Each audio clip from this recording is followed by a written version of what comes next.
Bismillahirrahmanirrahim.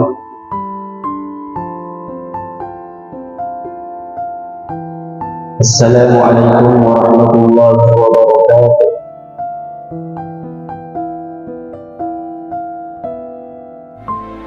Alhamdulillah, alhamdulillahilladzi arsala rasulahu bil huda wa dinil haqq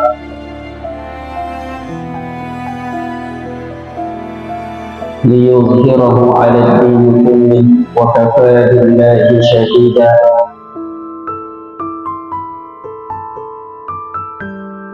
Ashhadu an la ilaha illallah wahdahu la syarika lah wa ashhadu anna Muhammadan abduhu wa rasuluh. Allahumma salli wa sallim wa barik ala sayyidina wa maulana Muhammad wa ala alihi wa ashabihi wa man tabi'ahum ila yaumiddin. Amma ba'du, bersama-sama kembali kita panjatkan puji syukur kehadirat Allah Subhanahu wa taala atas segala nikmat dan karunia yang diberikan kepada kita semua. Terkhusus alhamdulillah kita telah bersama-sama menjalankan serangkaian ibadah di bulan suci Ramadan, termasuk puasa, sholat tarawih, dan berbagai amaliyah selama bulan suci Ramadan yang lalu. Sembari kita semua berdoa, mudah-mudahan Allah Subhanahu wa taala menerima segala ibadah yang kita laksanakan di bulan suci Ramadan. Pada pertemuan yang lalu kita telah bersama-sama membahas beberapa kandungan daripada ayat-ayat Al-Quran yang terdapat di dalam surat Al-Abasa, mulai dari ayat yang ke-11 sampai pada ayat yang ke-23, di mana ayat-ayat tersebut menyebutkan bahwa Al-Quran adalah kitab petunjuk, kitab suci pedoman yang sepatutnya diterima dan untuk diamalkan di dalam kehidupan. Sementara orang Makkah ketika turunnya Al-Quran, di dalam ayat yang ke-17 disebutkan bahwa mereka itu tidak menerima. Qutilal insanu ma akfara. Dia lupa bahwa Allah Subhanahu wa taala menciptakannya itu hanya dari nutfah atau saripati. Kemudian nikmat Allah Subhanahu wa taala yang lain dimudahkan persalinannya. Kemudian di antara nikmat Allah Subhanahu wa taala yang lain, setelah hidup ada yang namanya mati. Seandainya tidak ada yang namanya mati, maka kita akan menderita dengan ketuaan, dengan kelemahan, dan berbagai macam potensi penyakit. Na'udzubillah. Sehingga Allah Subhanahu wa taala memberi satu solusi, satu jalan supaya kita tidak terlalu lemah, tidak terlalu kuat dan sakit-sakitan. Itu lebih baik Allah matikan hambanya. Kemudian fa'aqbarahu, di antara nikmat yang lain, yaitu disyariatkannya umat Islam ini dikubur. Satu bentuk penghargaan dan memuliakan manusia. Daripada meninggal ya tidak terurus, tergeletak di atas tanah, kemudian menimbulkan bau, bisa dimakan oleh berbagai hewan liar, maka Allah Subhanahu wa taala mensyariatkan umat Islam agar jenazahnya itu dikuburkan, dan itu juga adalah satu nikmat yang sepatutnya dibalas kepada Allah Subhanahu wa taala dengan berbagai bentuk ketaatan dan ibadah.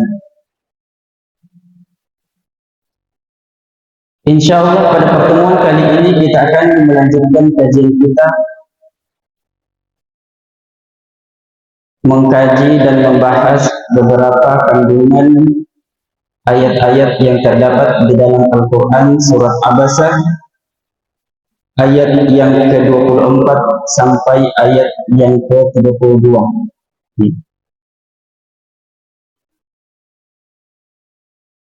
Di mana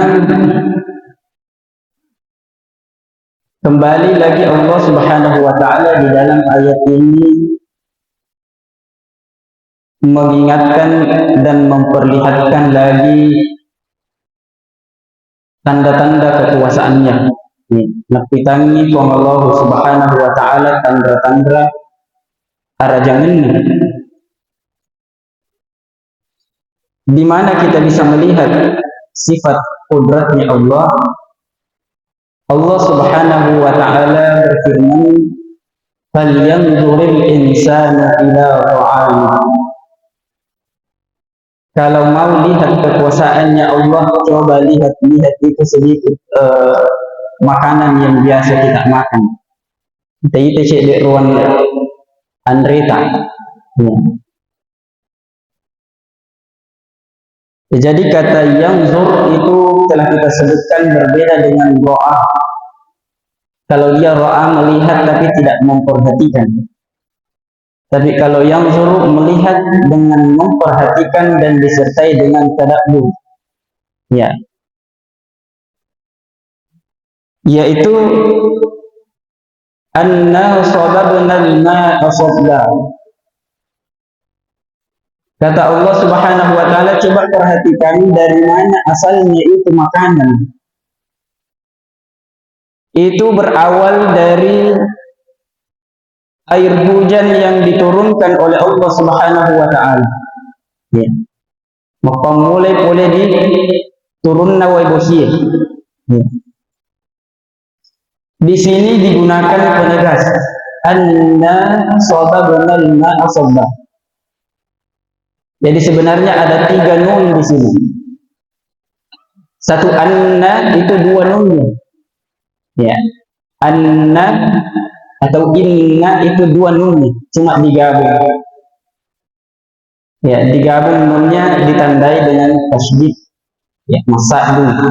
Ya sebenarnya di situ 2 nun. Tambah 1 nun lagi namanya dhamir na yang berarti kami. Ya. Jadi sebenarnya annana. Ya. Kenapa dihilangkan 1 nunnya? Karena berturut-turut 3 nun. Ya. Kalau berturut-turut 3 nun agak berat diucapkan. Ya. Maka dihilangkan 1. Maka menjadilah anna. Ya. Padahal annana itu sebenarnya dasarnya.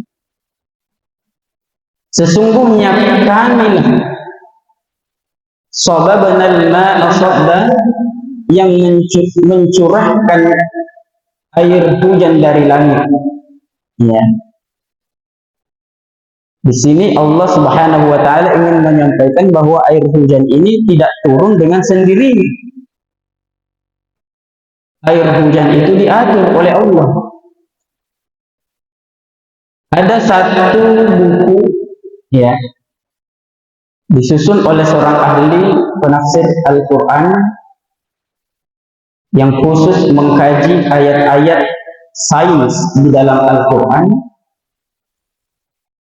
di mana di sana disebutkan bahwa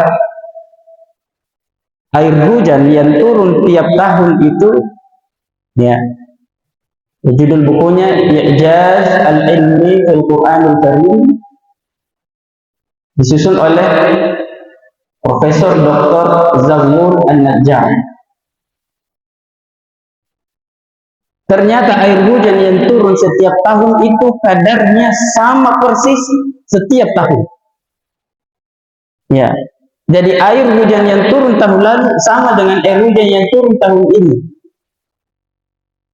Kapan berlebih atau kurang, itu akan menyebabkan, ya, itu akan merusak, ya, siklus kehidupan di planet bumi ini. Ya, coba-coba Pak, kalau kurang air, ya, atau lebih, itu juga berbahaya. Nah, yang terjadi adalah air yang turun tahun lalu, hujan tahun lalu, musim lalu, sama dengan air yang turun musim ini. Kalau tidak ada yang atur, lalu lintas saja kalau tidak ada yang atur. Ya, apalagi ini air hujan. Bisa banjir, bisa longsor, ya. Nah, ini, ya, sehingga beliau berkesimpulan ada zat yang maha kuasa yang mengatur proses hujan ini. Coba Pak, kita lihat itu bagusnya hujan. Ya, dia tetesannya kecil tapi deras. Coba gak ada narik pola susi di dorong sikit. Itu diatur oleh Allah Subhanahu wa taala, maka Allah menegaskan anna sababnal ma'a sabba. Dan di akhir ayat ini itu ditegaskan dengan satu kata yang dalam gramatika bahasa Arab namanya maf'ulun mutlaq. Jadi diatur dengan serapi-rapinya itu hujan. Anna sababnal ma'a sabba. Kata sabba di akhir ini namanya maf'ulun mutlaq. Ya. Itu fungsinya untuk menegaskan dan menunjukkan bahwa air hujan yang diturunkan ini betul-betul teratur. Ya. Mungkin kita bertanya, kenapa Balik biasa banjir, Ustaz? Ya. Kenapa kadang ada longsor? Nah, kalau ada banjir sebenarnya bukan hujannya yang bermasalah. Ya, tapi irigasi kita yang barangkali tidak siap menerima air hujan. Atau bisa jadi serapan air di tempat menyerapnya air itu sudah tertutup. Maka itulah yang menyebabkan genangan, ya, menjadi banjir dan lain sebagainya. Tapi air hujannya tidak pernah ada masalah. Ini. Jadi benar-benar diatur atas perintah Allah Subhanahu wa taala.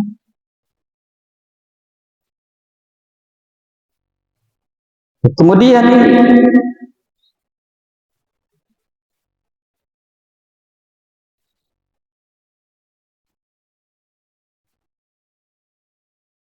setelah Allah Subhanahu wa taala menurunkan air hujan, summa syaqaqnal arda syaqqa. Kalau sudah ada air hujan, maka itu sudah pertanda akan ada kehidupan. Ya. Ya, bumi atau tanah ini kemudian akan, ya, terbelah. Ya, maksudnya akan tumbuh tanaman-tanaman. Ya. Syaqaqnal arda syaqqa, akan tumbuh tanaman. Ya, tapi di sini digunakan huruf athaf yaitu summa. Ya, summa ini menunjukkan setelah turun hujan kita harus menunggu jeda beberapa saat. Ya. Lalu kemudian, ya, dengan jeda itu barulah tanaman bisa tumbuh, tidak langsung. Ya. Jadi ada masa rentan waktu setelah turunnya hujan dan tumbuhnya tanaman. Ya, jadi kalau ada tanah yang gersang, itu tidak langsung bisa tumbuh tanaman di situ, ditunggu dulu beberapa saat. Digunakan kata summa. Ya. Seandainya digunakan kata fa di situ, maka setelah turun hujan, ya, maka langsung bisa ditumbuhi tanaman. Tidak seperti itu, mesti ada jeda waktunya. Summa syaqaqnal arda syaqqa. Kemudian fa'ambatna fiha habba. Di ayat yang ke-27 dan seterusnya ini disebutkan beberapa macam tanaman. Ya. Disebutkan 8 macam tanaman yang mewakili seluruh, ya, yang mewakili seluruh macam-macam tanaman yang ada di permukaan bumi ini. Ya. Fa'ambatna fiha habba, kalau bumi sudah terbelah, ya, artinya sudah ditumbuhi tanaman. Fa'ambatna fiha habba, kata Allah, kami tumbuhkan kemudian, ya, biji-bijian. Ya, di sini termasuklah gandum, beras, ya, dan semacamnya yang kemudian menjadi makanan pokok. Ya, jadi al-hubub atau al-habbu ini adalah jenis tanaman yang umumnya menjadi makanan pokok. Ya. Tumbuhlah padi, gandum, itu makanan tak semua. Ya. Ini satu. Kemudian yang kedua, al-inab, anggur. Ya. Kemudian yang ketiga, waqadba. Ya. Al-qadbu ini memiliki 2 makna. Ya. Makna yang pertama bisa berarti segala bentuk tanaman, ya, yang kemudian menjadi pakan tanaman. Ya. Pakan tanaman bisa juga bermakna sayur-sayuran. Ya. Ya, wa qadba. Kemudian zaitun, ya, ini sudah pernah kita bahas bahwa zaitun adalah salah satu buah-buahan yang begitu banyak faedahnya di dalam kehidupan, khususnya bisa juga dijadikan sebagai obat. Kemudian nakhla, ya, pohon kurma. Kurma juga ini adalah satu, ya, tumbuhan yang istimewa, ya, karena kurma itu mudanya itu bisa jadi obat, yang mudanya, yang mengkalnya itu juga sudah bisa dikonsumsi, ya, punya rasa khas tersendiri itu kalau kurma yang mengkal itu, ya. Belum lagi kalau dia sudah matang, ya. Belum lagi kalau dia sudah apa namanya ini, dia sudah tua kurmanya itu tetap bisa dikonsumsi. Ya, jadi kurma ini juga secara khusus disebutkan di dalam ayat ini. Ya. Zaitun, pohon kurma, kemudian wahada'iqa ghulba. Ya. Kebun-kebun yang rindang. Ya. Kebun-kebun ini mencakup pepohonan, ya. Pepohonan, ya, di mana kalau kita lihat pepohonan itu, Pak, di situ juga bisa kita lihat kekuasaannya Allah. Coba lihat itu pohon, ya, itu pohon mulai dari akarnya sampai daunnya, apalagi buahnya, ada semua gunanya itu. Ya, daunnya dimakan hewan, ya, atau kemudian bisa kemudian menjadi pupuk lagi, ya, untuk menyuburkan tanah. Belum lagi buahnya, belum lagi pohon, batang dan pohonnya, ya, bisa dijadikan bahan sandang ya, kalau mau bikin rumah kayu ya, dan seterusnya ya. Jadi ya, dengan memperhatikan ciptaan-ciptaannya Allah Subhanahu wa taala ini kemudian bisa mengantarkan rupanya ada zat yang maha kuasa ya. Ini adab, kemudian di sini digunakan kata hadaik. Jadi untuk menunjukkan kebun itu bahasa Arab ada dua macam. Ada hadiqah, ada juga bustan. Sama-sama artinya kebun. Hadiqah, hadaik, bustan, basatin. Apa bedanya? Kalau hadaik itu dibatasi dengan pagar mengelilingi kebun, itu hadaik atau hadiqah. Nah, kalau bustan ada kebun tidak ada pagarnya, itu namanya bustan. Ya, bustan kebun tapi tidak ada pagarnya, tidak ada batasan-batasan. Ini beberapa analisis kebahasaan. Itu yang keenam.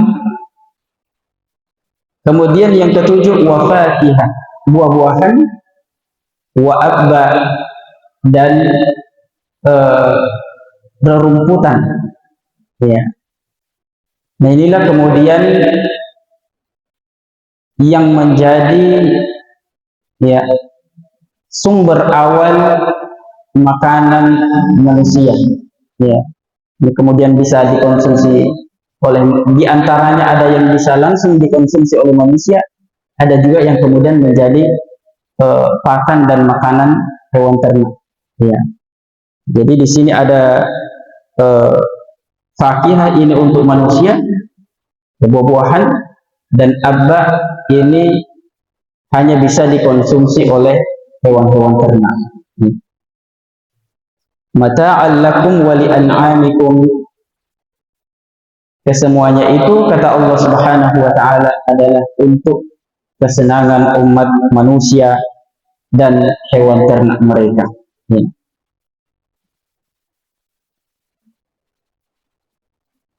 Apa yang bisa kita simpulkan daripada beberapa ayat ini?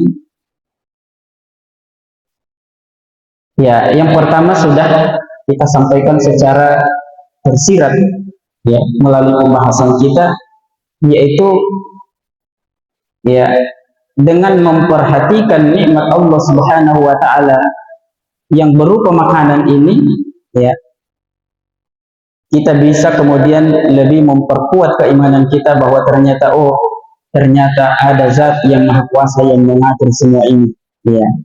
Bisanya itu air laut menguap naik ke atas ya, kemudian ditampung oleh awan, kemudian ada lagi angin yang bawa ke daratan, lalu kemudian turun secara perlahan ke bumi ya. Ini semuanya tidak terjadi secara kebetulan, akan tetapi melalui pengaturan dan penataan atas izin dan perintah Allah Subhanahu wa taala. Kemudian yang kedua, dari proses tumbuhnya tanaman ini ya, kalau ada orang yang tidak percaya bahwa orang itu bisa hidup setelah mati, lihat itu tumbuhan. Coba itu padi kalau disimpan di atas di meja ini, di atas meja tidak akan tumbuh-tumbuh. Padahal itu padi mati padi. Ya, satu gelas, kita ada satu gelas padi disimpan di sini tidak akan hidup, tidak akan tumbuh. Tapi coba simpan di atas tanah dan siram air, dia akan hidup dan tumbuh. Ini sebenarnya membantah pemikiran yang mengatakan kalau orang sudah mati tidak akan bisa hidup lagi. Jadi kata Allah, seakan-akan Allah mengatakan, kalau kamu tidak percaya bahwa orang mati bisa hidup kembali, lihat itu tanaman, biji-bijian. Ya, biji-bijian yang tadinya tidak hidup, ketika disimpan di dalam tanah dan disiram air, hidup, tumbuh. Padahal cuma disimpan di tanah dan disiram air. Jadi kalau tanaman saja yang sudah mati bisa hidup kembali, pasti manusia juga bisa hidup. Kalau Allah Subhanahu wa taala yang menciptakan tanaman bisa menghidupkannya setelah mati, maka tentu saja Allah juga bisa menghidupkan manusia dari mati kembali menjadi hidup. Bisa kita lihat dari proses tumbuhnya tanaman. Ya. Kemudian kalau begitu, kita yakin bahwa ini semua dari Allah Subhanahu wa taala. Kita yakin bahwa kita setelah hidup ini akan mati dan hidup kembali. Kalau begitu, seharusnya kita mempersiapkan amal baik. Kan di Tauhid bilang ini kita diberi nikmat. Di Tauhid setelah kita mati, mau hidup lagi. Artinya apa? Ya, di dalam hidup yang diberikan oleh Allah Subhanahu wa taala ini seharusnya kita isi dengan ketaatan dan ibadah. Kehidupan kita seharusnya semakin panjang umur, semakin banyak kebaikan yang kita lakukan. Jangan semakin panjang umur, semakin banyak keburukan yang bikin. Nah, ini berbahaya. Barangkali inilah yang dapat kita bersama-sama kaji dan ambil ibrah dan pelajaran pada pertemuan kali ini. Insya Allah pada kesempatan yang akan datang, ya, masih ada waktu mungkin, ya, karena belum masuk waktu, barangkali tidak apa-apa kita sambil tunggu waktu syuruk, ya. Jadi di ayat ini Allah Subhanahu wa taala itu ambil perumpamaan yang paling dekat dengan kita,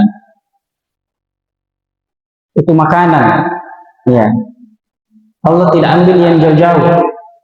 Itu mau makanan, dari mana datangnya itu makanan? Ya. Bagaimana prosesnya dari air hujan dan seterusnya? Ya. Jadi ada 3 tadi kesimpulannya. Kita berkesimpulan yakin bahwa ada Allah yang mengatur.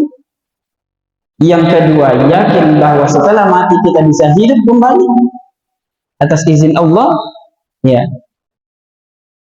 Nah, Allah kalau mau cuma mengatakan kun, ya, maka langsung jadi apa yang dikehendaki oleh Allah. Dan yang ketiga, ya, nikmat-nikmat tersebut, kemudian keyakinan adanya hari pembalasan ini sepatutnya mendorong kita untuk memperbanyak amal kebaikan.